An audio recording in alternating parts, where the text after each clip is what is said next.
Chris Coleman. How's it going? Dude, it's great to have you in the studio and finally have you on the pod. We went out to dinner earlier this month, and I've been at Goodyear House a whole bunch of times at one of your restaurants.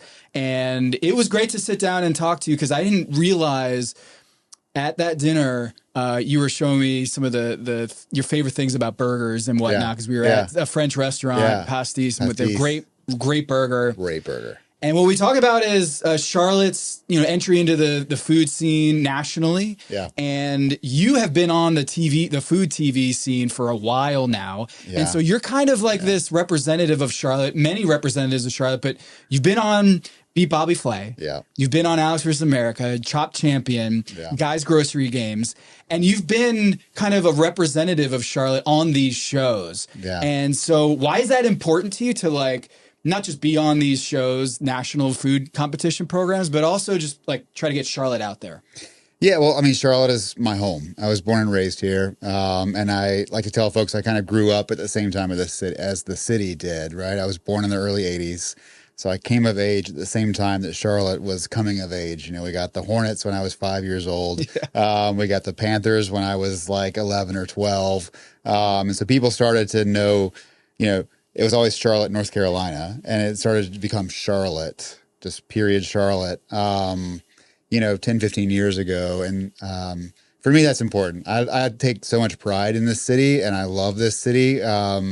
So when I would get invited to do those competition shows, I was always like, I'm here to rep Charlotte. That's why I'm here is if I can win, fantastic. If I can represent myself, even better in the businesses, probably best. But representing Charlotte meant just so much to me. Yeah. To do that, yeah. Yeah, because what was Charlotte food scene like then when you were getting into those national competitions? So what was the first? Chopped was the first one. And that was 2019, I want to say? Yeah, that was 2018 is when we filmed. I think it aired in 2019, yeah. Charlotte at that time really was kind of in its, I don't want to say heyday because I think we're still in it, but a lot of the chef-driven restaurants were really kind of capturing the spotlight. You had Paul Verica at Heritage in Waxhaw. You had Clark Barlow doing some cool stuff at Heirloom up in Coolwood. You had Jamie Lynch doing cool stuff. Yeah, Mark Jacksina was still at Halcyon. So you had and Greg Collier had opened Yoke and Rock Hill. So you had a lot of chefs becoming household names in Charlotte. Yeah.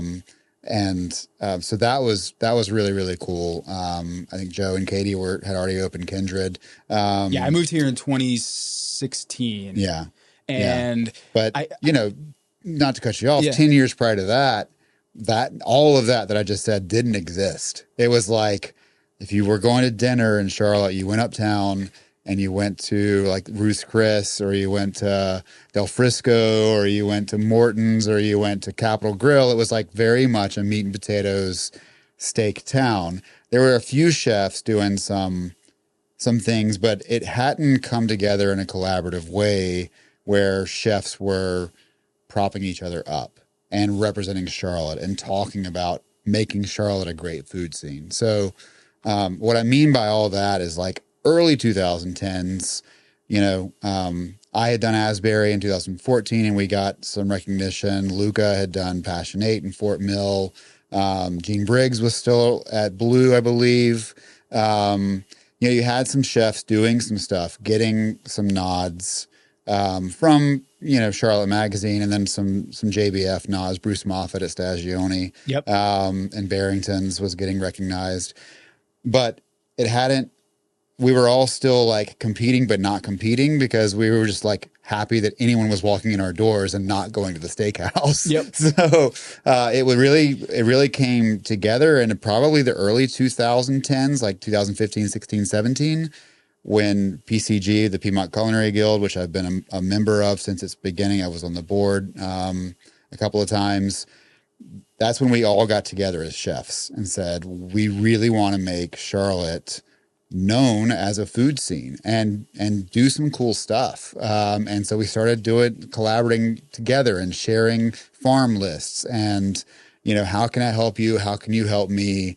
And it grew to be this organization that was 400 members strong of chefs and farmers and food writers and artisans, and really just pushing the message that Charlotte, gets overlooked as a food city. We're finally coming into our own now nationally. The last couple of years, Food and Wine has said, is this Charlotte's year? And I think with Top Chef coming and everything else that's happening with Michelin and stuff, like it's, our time's now. Like we're here, and we have other cities kind of looking to Charlotte for what's cool instead of us looking out. I know. So it's very What was cool. your reaction when Top Chef was announced? Like when word I was started excited coming for up? it. Yeah. It honestly was maybe the worst kept secret in Charlotte that Top Chef was in town. I think every chef was like, I hear Top Chef is here. Like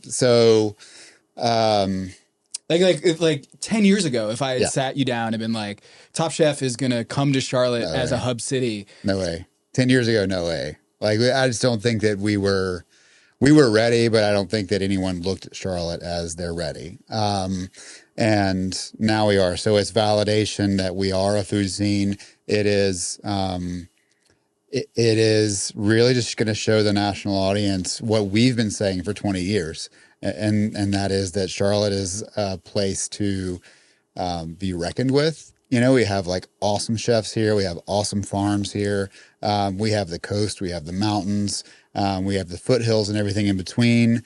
You can get fresh seafood. I can get fresh cattle. We have 400 local farms in and around the Charlotte area. Nuts. Yeah. When you dropped that stat at the JBF, it's crazy. Event, I was like, wait, over 400? 400 farms in the counties surrounding Mecklenburg and including Mecklenburg. But, and some of these are small. Some of these are like little, 2.5 acre farms. Some are massive. I mean, Barbie up in Concord is huge.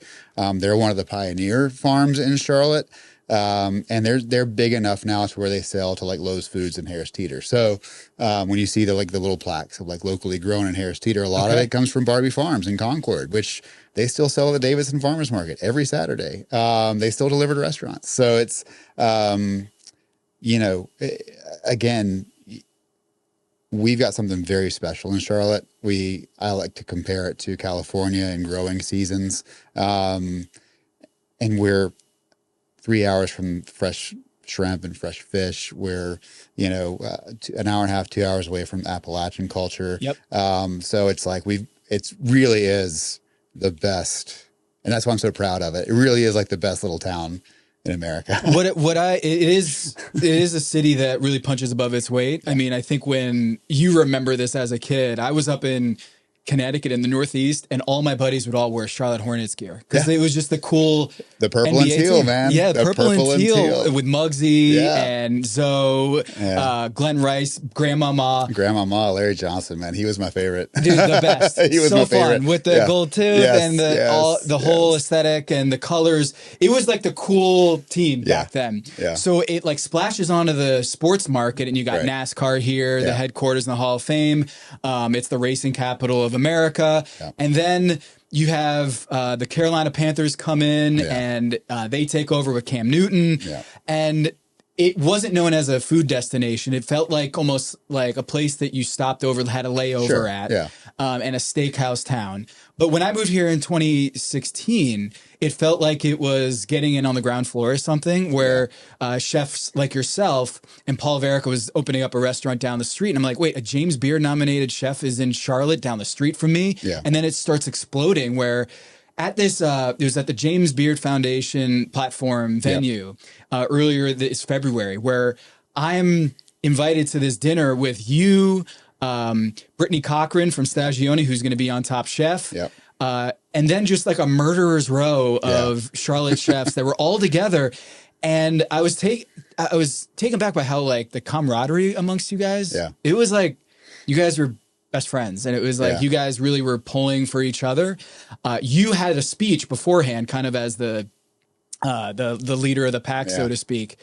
And you said something that I've always been wondering, which is, what is Charlotte's signature dish? Yeah. And you said a line that has stuck with me ever since, which was, Charlotte doesn't have a signature dish, we have a signature style. Yeah. And I've always been searching for that, like, holy grail of what is Charlotte's iconic dish that we're going to be known for here in this town. And you have a different spin on that. So me as an eater and as a Top Chef guy, I have always been wondering, like, do you need a signature dish in this town, or are we just thinking about this the wrong way?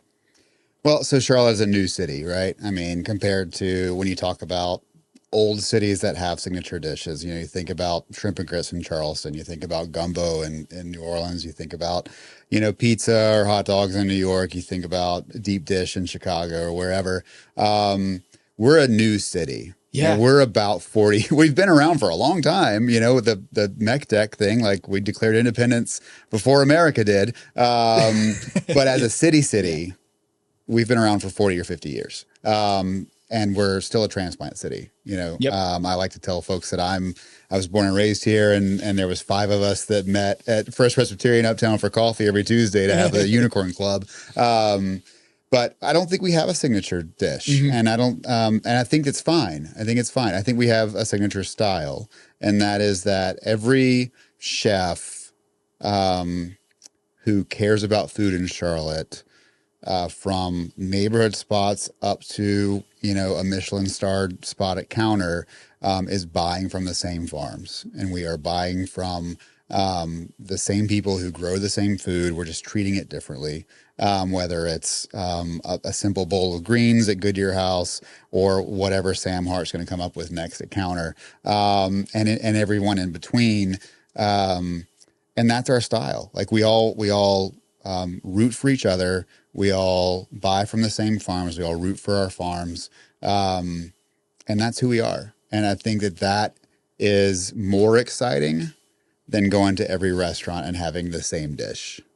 Yes. You go down to, I love Charleston. Fried chicken, right? Yeah, exactly. I love Charleston. But I mean, how many times do you need to eat shrimp and grits in a weekend? Yeah. And I think that if you come to Charlotte, there are people doing some really cool stuff with the same ingredients. You can have, it's almost like a food competition show. Yeah, it's like, you can have here's the ingredients. Yeah, you can make a dish. Yeah, you can have carrots like 18 different ways and 18 different dishes, and they don't taste the same, but they all came from Barbie, or they all came from Small City, or from wherever. So that's cool to me. That's way more exciting than just a signature dish. What is the hardest TV show that you've been a part of? Like how many people have those gems on their wrist? I've done 6 now. Can you rattle them off for me? Yeah. So Chopped, I've done twice because I won the first time and they invited me back. I didn't win the second time. It was not a good showing. And then it wasn't the worst showing. I'll get to that in a minute. Bobby Flay, where I beat Bobby, with a chicken and rice stew. So super simple and homey and comforting and delicious. Super Chef Grudge Match, Alex versus America, Guys Grocery Games. So I've done 6 appearances, 5 shows. Guys Grocery Games is the hardest, hands down. Now, you went head-to-head against Tristan Epps, who won Top Chef last year. Yeah. Who also was at Johnson & Wales, Charlotte, and reps Charlotte. Big fan of the city of Charlotte. And he has been on the show, on the pod. And as I'm prepping for this, I hadn't put 2 and 2 together, because by the time you were on that show, Top Chef with Tristan didn't happen yet. So now, retrospectively, I'm like, oh, you were on Guys Grocery Games, and not only were you on it, you're against now a Top Chef icon. So the Guys Grocery Games was for Food Network champions, and whoever won that got to go on his All-Star Tournament of Champions thing. So Tristan didn't win either. Me and Tristan went against each other head-to-head, first round. Britt won that show, and she went on to place in the Final 4 in that All-Star Tournament of Champions. And now it's like a huge deal out in Idaho or something. So it's cool. It's cool. It's the hardest because it is nuts. It is crazy. Like all the other ones, you're in a smaller studio space and they're set up like, you have stoves and ovens and everything, and you have a small pantry to shop from. This is a legitimate grocery store. Like next time you go to the grocery store, I don't care where you shop, Publix, Harris Teeter, Food Line, wherever, something bigger than Aldi. Next time you go to the grocery store, imagine having to run through that entire store and then run to a station and cook something in 20 minutes. Because it's legitimately a grocery store show. And I mean, they built a grocery store out of a giant studio like a supermarket space. sweep, but at the end of that, you have to cook. You have to cook. Yeah. and you don't get to explore the aisles prior to the show. Oh, that's mean. So they walk you through in 5 minutes, and I hope I don't get in trouble for saying all this. You have 5 minutes to walk through the store with a producer, and they're like, this is where this is, this is where this is, this is where this is. And they tell you, if we point something out, pay attention. It might come up later. Here's the peanut sauce over here. But it's legitimately 5 minutes to walk through. Here's meat, here's produce, here's whatever.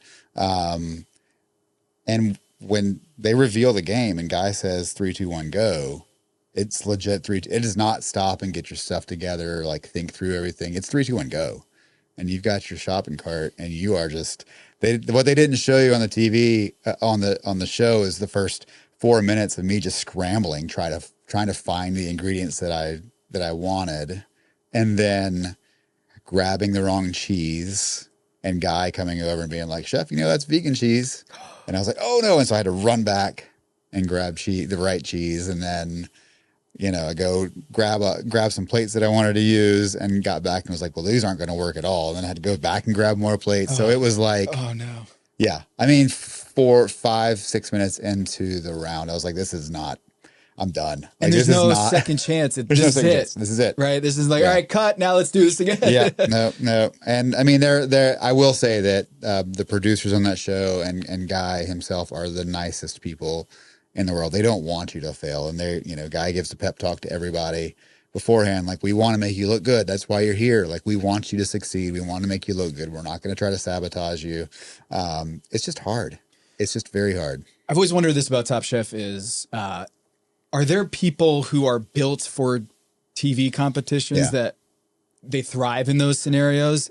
And you can also be the best chef in the world, but not be built for TV competitions. Sarah Bradley, who's co-hosting this year, we're doing recaps on Pack Your Knives. She loves food competitions. Yeah. Like, she lives for that. Like, she has an amazing restaurant at the Freight House in Paducah, but she's obsessed with be on these food competition shows. So do you get your blood going? Like, has it always been something you wanted to do? What's like super interesting is, and I like to tell young cooks this, that like chefs, restaurant chefs aren't really artists. Like, restaurant chefs are crafts people. You think about like an artist paints a painting once and they're done. They might like have prints, but they've already painted it, right? Yeah. A craftsman makes a table or a chair, and then has to make that same exact chair 1,000 times to sell it. And that is what a restaurant chef is. You craft something once, but then you have to repeat it 1,000 times over the course of a week or two, however busy you are. And it has to taste the same. It has to look the same every single time. TV and TV competition like allows chefs to be artists. In a very competitive way. You have to be able to think quick. You have to be nimble. But you're only creating something once. Like, you're never cooking it again. It's just done within the confines of whatever game you're playing.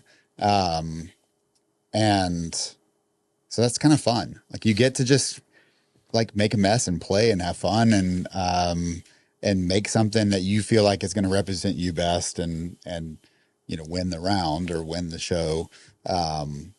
But it's not the same as being a restaurant chef. So yes, restaurant chefs don't always do well in competitions. Competition chefs can sometimes not do well in restaurants. That's right. Yeah. But it is fun. It's like a sport that you get to compete in every now and then. I've argued that Top Chef is a sport. It's an endurance, mentally, physically. I think it's a marathon. Just in talking with Brittany about her experiences, and she didn't give anything away. Don't want to get her in trouble at all. Yeah. But just talking about the time commitment of what It's like going to the Olympics, but if the Olympics were for weeks months. and weeks and weeks and weeks, yeah. 8 to 12 weeks or so is the commitment when you try out for Top Chef. So it's versus like doing a beat Bobby Flay would be that's 3 days. It's a day of travel, it's a day of shooting, and then it's a day of travel home. It's 2.5 days. 3 days. I've talked to people, chefs who've been on Top Chef, who said they tried out or auditioned for 10 years, year after year. Have you tried to get on Top Chef, or is that something you want to do? Because it seems like with your resume, it seems like something you naturally would want to do. Yeah, that Top Chef is like the great white whale. It's like the one that I haven't done yet. And it's definitely something that's still on my bucket list that I want to do. I have never applied except for this season for Top Chef Carolinas. And one of the casting directors reached out to me, and I think they probably reached out to a few chefs around town in Charlotte, Brittany obviously being one.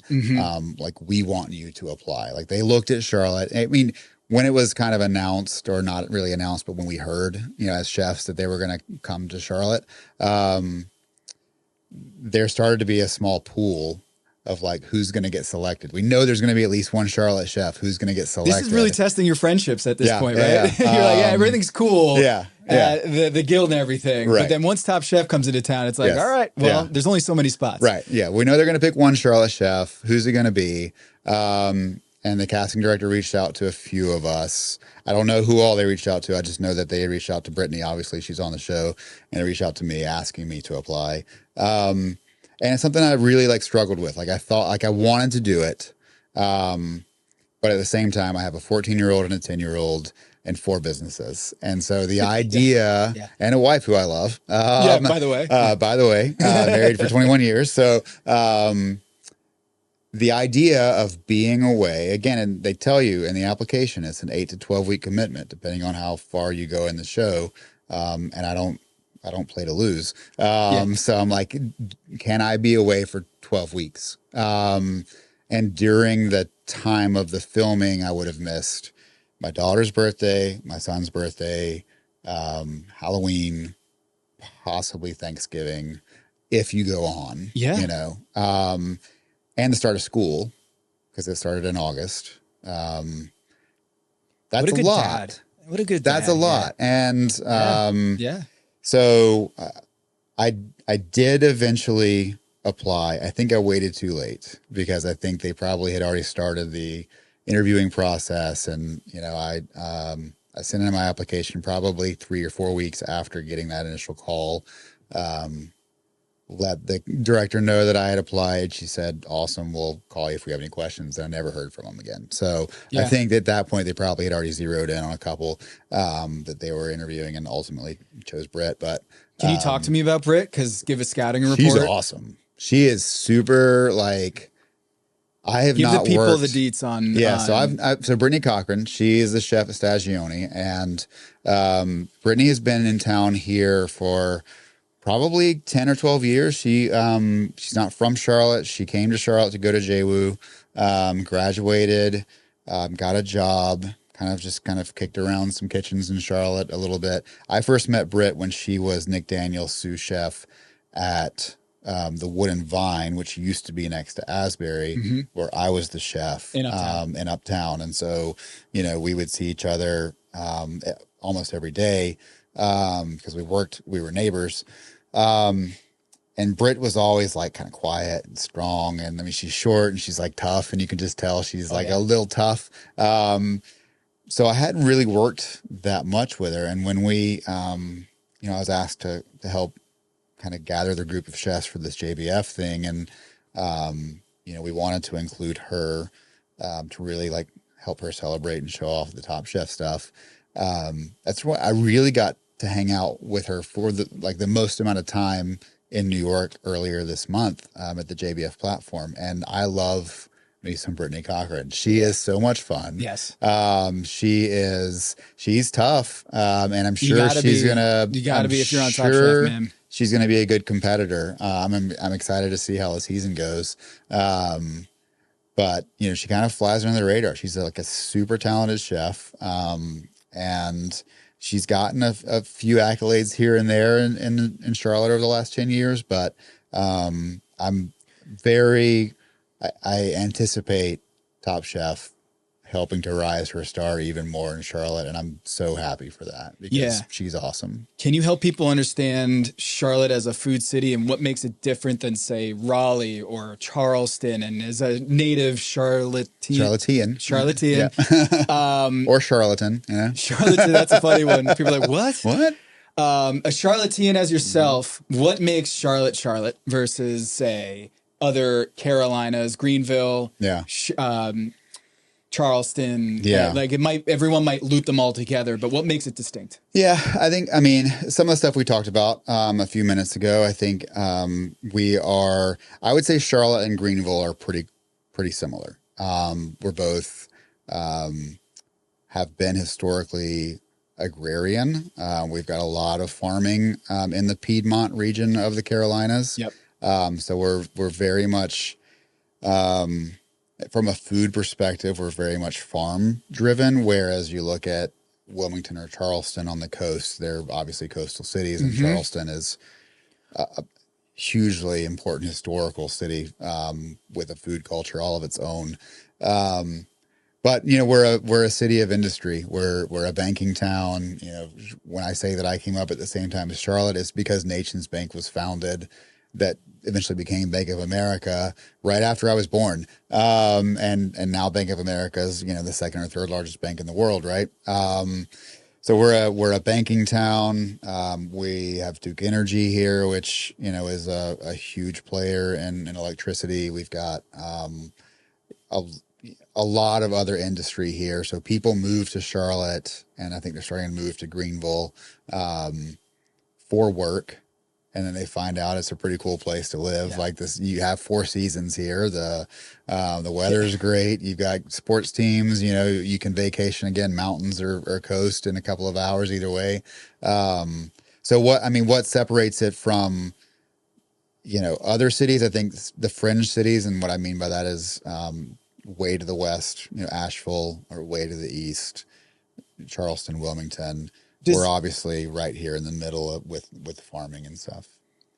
Is it fair to say that chefs, if you're aspiring to open up your own restaurant or have your own brand or have your own imprint on the food scene in America, I feel like Charlotte is a blank canvas for a lot of chefs in ways that it's tough to break into Philly or to make your mark in Chicago. Yep. And as much as I don't want it to seem like we're not grown up here in Charlotte, isn't that an attractive thing for a rising chef around America? As being like, I can open up a restaurant in Charlotte and feel like I can make a name for myself. We're growing up. We're not grown up. We're growing up. We're coming into our own. And, you talk to someone like Callan Buckles, who just opened Rada a year ago and is already on the New York Times 50 best list. Coming from New York. Come to Charlotte, He came down here for family and for a better way to raise their son. He's made a big splash. And as big as Charlotte is, I think we're the 20th or 21st largest city in America. We're still a small town. I like to tell folks that we are either America's largest town or smallest city. Yes. And it's because everyone knows everybody. And you're 15 minutes away from everything. And you're 20 minutes away from everybody. It depends on traffic, right? You're 15, 20 minutes away from everything. And because we are a good, blank slate's a good way to put it, because we don't have this history behind us of food, you can come in and do kind of whatever you want to do. And if you do it well, we're going to embrace you, and you can make a name for yourself as long as you're, kind and nice, and you pay your respects to people. You're good. Now you come in here and you're a little hot headed, or you think you got a bigger ego than what you can put on a plate. Like, we can turn on you pretty quick too. But if you come down and you just, like what Callan did, and what a lot of chefs who've transplanted here have done, is they came in, they sought to understand first, and then they started to apply what we do here in Charlotte. And what I mean by that is the farms and the seasons and everything, to their own cooking style. And it has blossomed. Can you explain to the audience just why should they care about farm to table? Why, or farm to fork, whatever. Yeah. Is it, what's in it for? It's, like that's great for the farmers and stuff. But if I'm going to a restaurant, how is that going to benefit me that Charlotte is a farming culinary capital? Yeah. So what? Yeah. Well, first off, you're going to get better tasting food. Yes. Because it's fresher, right? Instead of tomatoes being picked in Florida or California during the off season and just trucked across you the as a country. chef want locally sourced because it's not just you're helping out people that well, that's the biggest thing. So for me, I was going to say as the consumer, you're going to get better tasting food. You know, your tomatoes are going to be left on the vine until they're perfectly ripe and then come 20 miles down the road to me. So you're going to get better tasting food. For a chef, especially someone like myself who's a little bit political at times, I think food is political, and it is, you vote with your dollars. You know, we are a country that is quickly being taken over by some large mammoth corporations that control seeds and control what farms can grow and how they grow it. And our agrarian way of life or history is disappearing. And the average age of American farmers is in like the 70s now. We're a generation away from losing small family farms. So if we as chefs who have more purchasing power than you do, as an individual, if we all band together and say, we're going to invest in these smaller family farms, then we're going to have smaller family farms 50 years from now, 100 years from now, whatever. And so when I spend my money with the farms that we buy from, I know that I am helping keep history and tradition alive. I also know that I'm helping them put food on the table. I'm helping them put a backpack on their kids' backs. They are then going to turn around and invest that money in their own local economies. So it's keeping our dollars here. It's voting with our money. It's keeping our dollars here instead of, you know, spending them all with the big box trucks, which we do. I mean, we've got to get paper supplies, who are then going to like push that money out to about 18 middlemen before it gets to the farmer in California, the farmer in Florida, wherever. So the money goes farther when you invest locally. Right. You keep the farms alive, keep them growing. And yeah, so it's just important. Plus, on top of that, you get to eat way better tasting food. So why wouldn't you want to do that? That's what I was getting at is like for a lot of people, they see farm to table and it becomes a cliche, but there's a real benefit to doing that as opposed to just an ideal, right? It's been co-opted for sure. You know, 20 years ago when farm to table, 30 years ago was huge in California, right? So then the rest of the country catches up about 10 years later, and it's 20 years ago, farm to table is the thing. And every restaurant is putting farm to table. I think there was a point in time where Applebee's or Chili's was talking about getting their lettuces locally. And it's, because you're a California-based chain, so you are getting it locally, but the Chili's in North Carolina is not. So it did become a marketing cliche, a marketing term that I think chefs even stopped embracing because it was like, why do I want to be lumped in with the the big guys? Yeah. So now, you'll hear someone talking about local sourcing, and local sourcing means more than farm to table or farm to fork, which is just, should be trademarked by somebody probably. So yeah, there's my political soapbox. The Goodyear House. Yeah. Isn't that also a nod to farming? It is, yeah. So Goodyear, everyone asks if we're associated with the tire company, which I do have a Goodyear tire hat that I will wear occasionally. And the whole Michelin thing, it's all very confusing. Like, how would tire companies becoming these big food conglomerates? No, so my business partner, AJ Klink, who owns the property of the Goodyear House, he had the vision to turn it into a restaurant. And he got an email one day from an investor friend of his who had a story in the email body about a Goodyear house. And these specifically tie back to rural communities, rural homes built in the South and the Midwest, where he's from Michigan, that started as small bungalow homes. And they were like family homes, and it might be 1 or 2 bedrooms. And they were started sometime right around the Depression. And so these people had already scraped together enough money to buy a small house. Then they're hit with a depression, something out of their control that completely affects and changes their lives. And then they're struggling to regain financial independence as the economy is starting to come back after the Depression.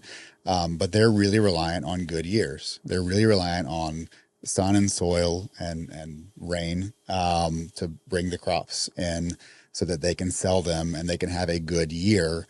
And so if you drive through the South and the Midwest, you can see evidence of people that had good years because they started as small homes and they would add on a home, add on a room here, add on a room there, and eventually would grow into a 3 or 4 bedroom house where the floors are different, the roof lines are different, and you can see these around Charlotte. Yep. And so he loved that idea as a metaphor for the NOTA community and for Charlotte as a whole. That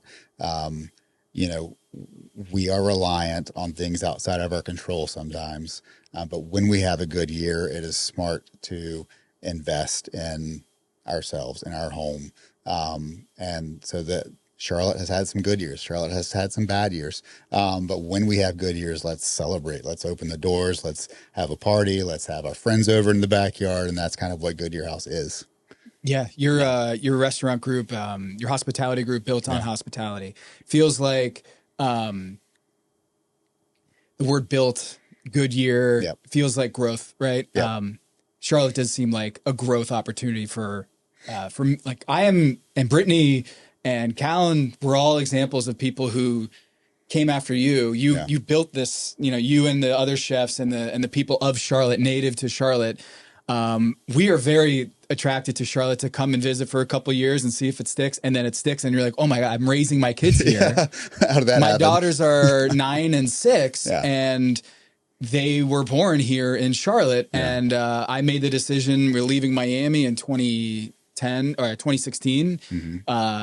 It was not politically a great climate to be in Miami in 2016 with the Zika virus and everything. And we wanted we call ourselves the Zika refugees, where we just had to find a place to like raise our kids. Yeah. And Charlotte checked off a lot of boxes and we didn't know what to expect, right? Yeah. I went to college down the road an hour away and like a lot of people were in Charlotte and having great lives. And we were like, hey, let's go check this out. And then 10 years later, here we are. Yeah. So we're building on these good years that we're having. And it just feels like a real growth city. And when you go on these shows and you watch Top Chef, it feels like it's all still cresting in ways that is exciting. Yeah. I hope so. I mean, that's, we all, Charlotteans and new Charlotteans, I think we all want the city to show off well any chance they can get, right? Because that just is going to mean more growth and better times ahead. So yeah, I think that Charlotte isn't done. Again, it's growing up. It's not grown up yet. But we're getting there. Yeah. So that JBF event was really cool for you. I mean, awesome. In New York City. Fun. Yeah. So I've been invited to cook at the house twice. This is the first time I've been invited to cook at Platform. I gotta say, no offense to the hallowed James Beard house, the Platform puts it to shame. Like the kitchen there is stunning. What makes a stunning kitchen? You've been in some kitchens before. The space, and I mean the house is cool. It's old, obviously. It was a residence. It was James Beard's actual house. He lived there, and they turned it into a commercial kitchen after he passed away, and the foundation was founded. But trying to wedge a commercial kitchen into an old house, listen, I've done it at Goodyear House. It can be challenging. And this is a brand new state-of-the-art space built in the middle of Pier 52 food hall there. It's a little jewel box, like it's beautiful. It's stainless everywhere, the glass, where people in the market can kind of see into the kitchen. So it was a cool space to kind of work in for a couple days. Yeah. Sure. You've done it all, man. So I appreciate you stopping by and taping this as kind of like the gateway into Charlotte. And cool. we're heading into Top Chef.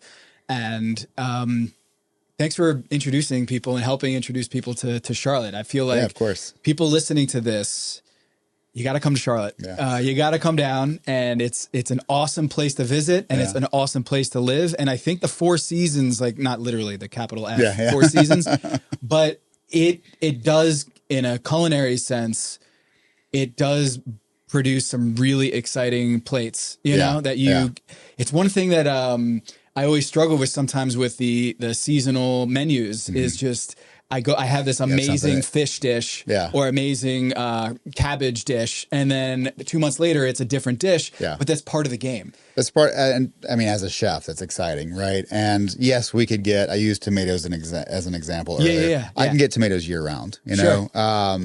But there is nothing like a peak mid-June to end of September tomato. Like it is, I think, God's greatest gift ever to earth. I love a summer tomato, and there's a bit of there's anticipation all through spring, and then we get here and it's the tomato. I mean, you come to Goodyear House or one of our restaurants in the summertime, you're going to have 4 different tomato dishes on the menu.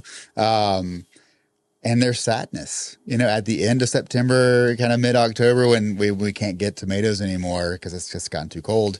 There's sadness that it goes away, but then you get to thinking, you're like, well, we're only 5 months away from tomato season. Right. You know, like it's going to be great. It's going to be great. Packing up your Christmas lights. Yeah, and you do that for every single ingredient that you love, and it becomes it's food the way it's meant to be. It's something that should be it's a life cycle, right? Revered and something that should be respected and celebrated when it's in season. You know, there's a reason why asparagus is only on my menu for about 5 weeks, because that's about the only time we can get it here in Charlotte. So yeah, it's just. And sorry, this is becoming the farming podcast, but that is Charlotte, right? Yeah, like that is Charlotte. That is what you want to get the message about, is that if you come to Charlotte and you eat the food, it's gonna be locally sourced, and you're gonna taste a time and place. Time and place. That's the best way to kind of sum it all up, is time and place, and and that's represented on, again, almost every menu in town, and it's just exciting. It's fun. Well, if you and your family are okay with it, I'm going to personally vouch for Chris Coleman to be on Top Chef in the future. So we're going to make you to get that white whale one of these days. But I think for all the listeners and watching this show, they probably recognize you and now are like, wait, that's the same guy. That's the guy. That's the guy that beat Bobby Flay. Yeah. And so, if you get a chance, make sure you catch Chris Coleman on those shows, and also come down to Charlotte and go check out your restaurants. If you want to give a last shout out to the restaurants or the... Sure, yeah. So Built on Hospitality is the name of the group. You can follow us on Instagram or go to our site. But we have the Goodyear House, Old Town Kitchen and Cocktails in Rock Hill, South Carolina, Folia, which is like a coffee and cocktails cafe in South End, and then right next to Goodyear we have Chiefs, which started as a cocktail bar. It's so cozy. We added coffee there as well, and it's great. And we got some exciting stuff planned for later this year too. So I'm going to NODA tomorrow, and I can't wait. There is a restaurant called Haberdish, and as a PSA. I don't have any involvement. Tom Haberstroh is not part of Haberdish. I get that question a lot. So before you ask, no, I don't, but it's awesome food there too. So NODA, North Davidson Street, the NODA end of town has some of my favorite spots, including Goodyear House and Chiefs. So appreciate it. Chris Coleman, thanks so much for stopping by, and we'll talk soon. Yeah, appreciate awesome. it. Thanks.